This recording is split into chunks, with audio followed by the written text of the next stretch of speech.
আজকে একটা টিপস দিচ্ছি তোমাদের। যে কোনো ভাজা যখন তোমরা করবে, পটল হোক, বেগুন হোক, আলু হোক, সব ভাজাগুলোকেই না ভালো করে ধুয়ে নুন, হলুদ, একটু মিষ্টি আর সামান্য চালের গুঁড়ো বা একটুখানি ময়দা দিয়ে 8 ঘন্টা মেখে রেখে দেবে।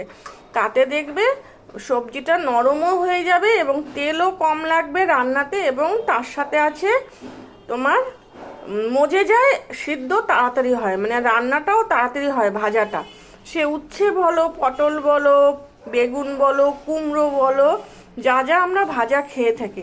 এটা একটা তোমাদের জন্য ছোট টিপস দিলাম। আমার টিপসটি তোমাদের কেমন লাগলো অবশ্যই বলবে।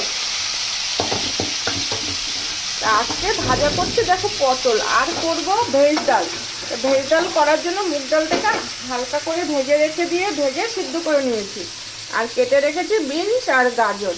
ডালটা সিদ্ধ হলে অবশ্যই তারপরে দেবো ভালোভাবে। এইবারে পটল দেখো হালকা হালকা পেকে গেছে, তাই বললাম ভাজা করে ফেলে দেবো, কেন ডালের সাথে ভাজা তো লাগেই বলো আমাদের সবারই।